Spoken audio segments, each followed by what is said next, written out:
Es mejor dirigir bien al joven que rescatarlo cuando sea viejo, pues nos llama la voz de la verdadera sabiduría. Rescatar al caído es bueno, mas aún es mejor evitar que otros lleguen a caer. Es mejor cerrar toda fuente de tentación y delito que liberar de la prisión o de las galeras. Es mejor cercar el despeñadero que tener una ambulancia en el fondo del abismo. Esos fueron los últimos versos de un poema de Joseph Mullins denominado The Ambulance Down in the Valley. Entre muchas de sus contribuciones, esta fue muy especial para el movimiento a favor de la temperancia a finales del siglo XIX allá en Inglaterra. Este asunto movía social y políticamente la vida de Mullins. La lección de escuela sabática nos brinda un tópico muy importante en esta ocasión. La ley como aquella que instruye, la ley como aquella que exhorta y corrige, la ley como aquella que educa a las personas. Y si bien es cierto, se abstiene de poder salvar, es inútil para rescatar, es incapaz de poder redimir a las personas, tiene para nosotros algo muy importante, pues en ella se refleja el carácter amoroso de Dios por todo el universo. Y es en ese sentido que nos conduce a una educación que nos lleva a imitar la figura de Jesús, la ley encarnada. Bienvenidos al bosquejo de la lección de escuela sabática.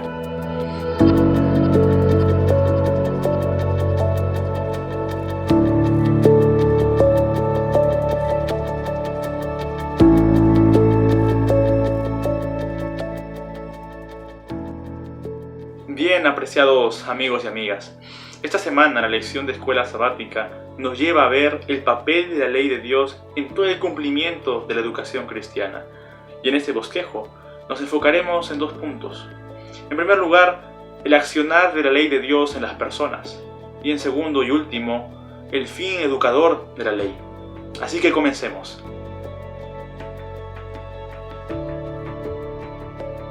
En primer lugar, veremos el reflejo de la ley. Los mandamientos que Dios dio a los hombres reflejan su propio carácter y por ende la base de todo su gobierno. En el libro de Deuteronomio 31:13 vemos la siguiente cita, que dice lo siguiente: también los hijos de ellos que no la conocen podrán oírla y aprenderán a temer a Jehová vuestro Dios todos los días que viváis sobre la tierra que vais a poseer tras pasar el Jordán.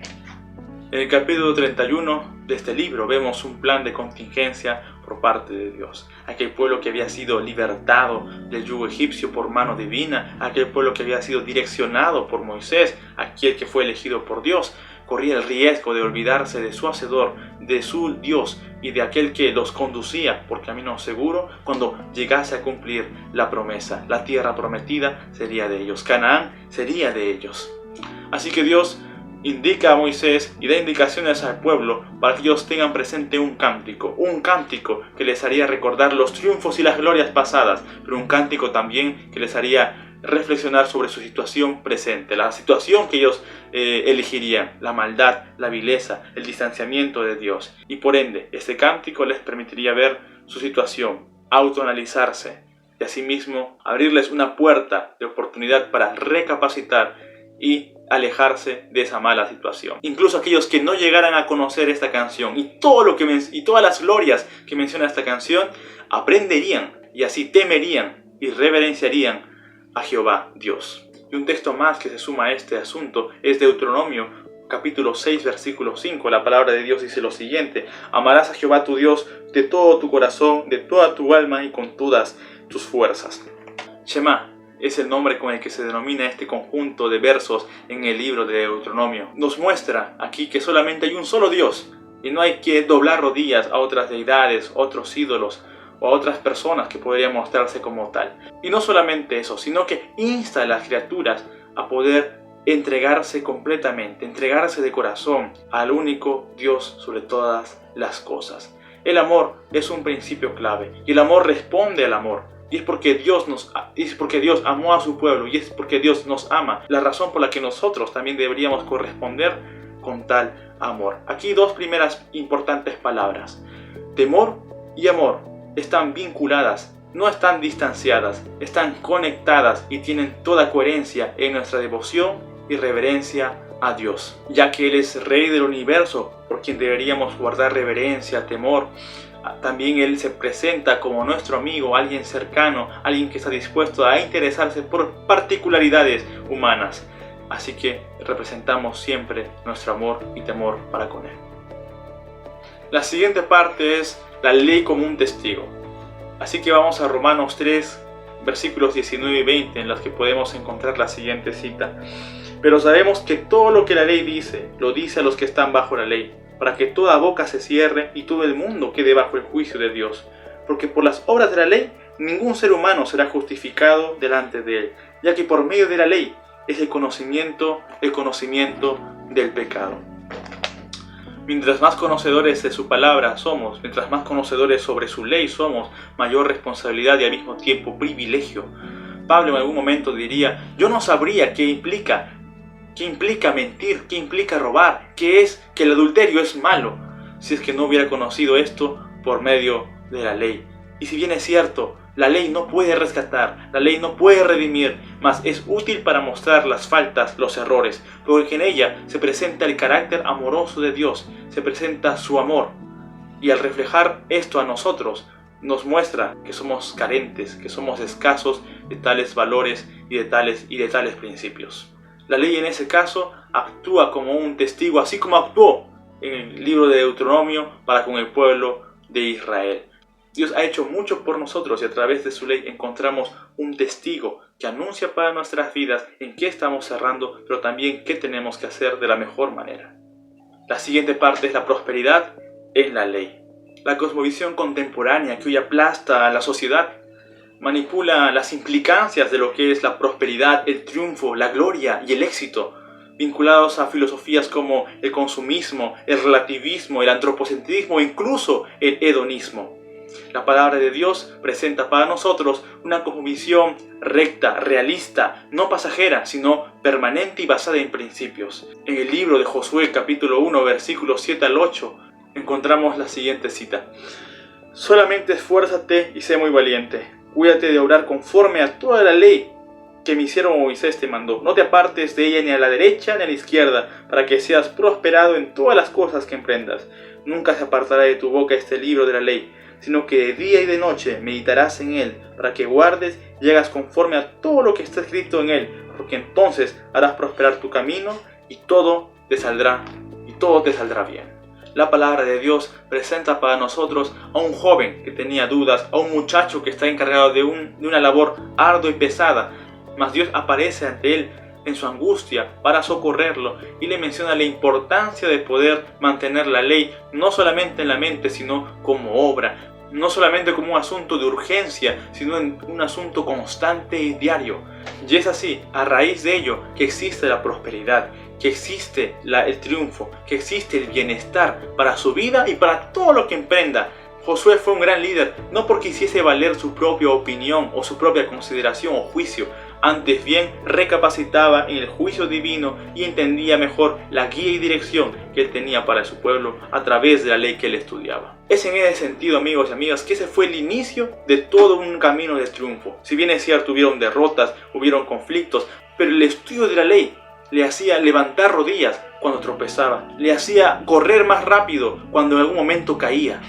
Porque a través del conocimiento de la ley, que implica conocer más el carácter de Dios y estar más cercanos a Él, somos prosperados, somos personas exitosas, somos jóvenes y señoritas triunfantes.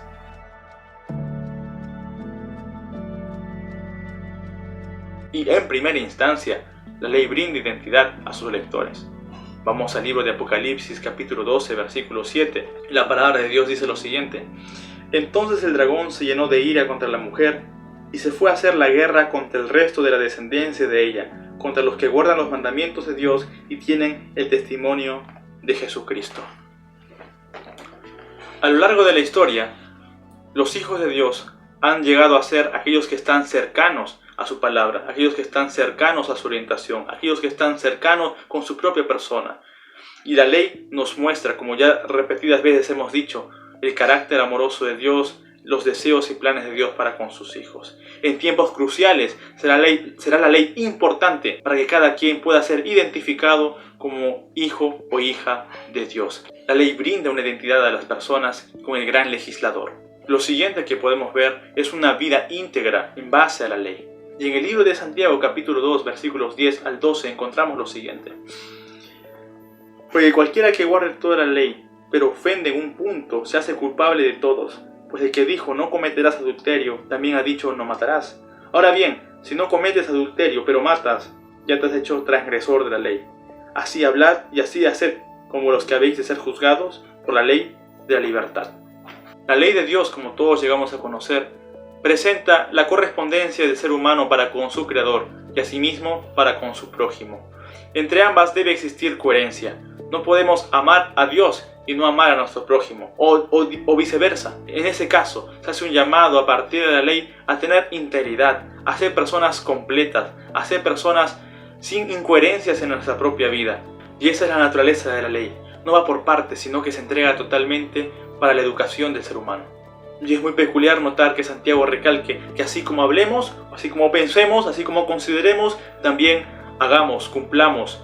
Eso hace de una persona coherente y completa. Finalmente, como último punto de esta sección, el fin educador de la ley, veremos seguidores de la ley encarnada. Vamos a la Biblia en el libro de Juan capítulo 15 versículo 10 que dice lo siguiente: si guardáis mis mandamientos, permaneceréis en mi amor, así como yo he guardado los mandamientos de mi Padre y permanezco en su amor.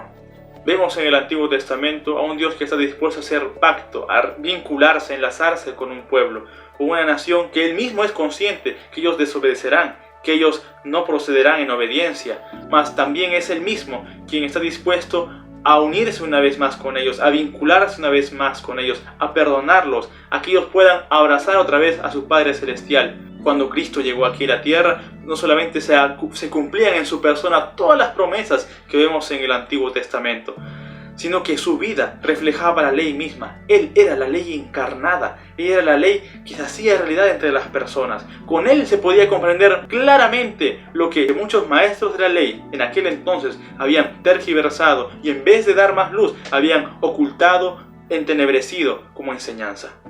En Jesús se puede encontrar un gran ejemplo, y en este texto que hemos leído comprendemos la importancia de la obediencia conectada con el amor. Y hay un mayor sentido cuando hacemos las cosas impulsadas por el amor. Y es eso a lo que llama la ley, es eso a lo que nos invita Cristo mismo. Porque las personas que obedecen los mandamientos permanecen en su amor, así como Jesús obedeció y permanece en el amor de su Padre.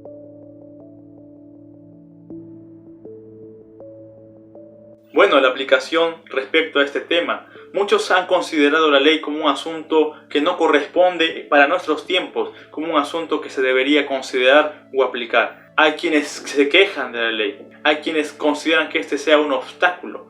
Pero de por sí, a través de los textos que hemos visto, hemos de notar que la ley nos permite a cada uno de nosotros educarnos, ser instruidos, ser corregidos, notar nuestras faltas y contemplar de manera maravillosa el amor y la justicia de Dios que tiene para con todas sus criaturas. Y es en ese sentido que somos impulsados, motivados para poder ser mejores personas, a la altura del mismo Cristo. No olvidar que la ley de amor requiere de dedicación del cuerpo, la mente y el alma, al servicio de Dios y de nuestros semejantes.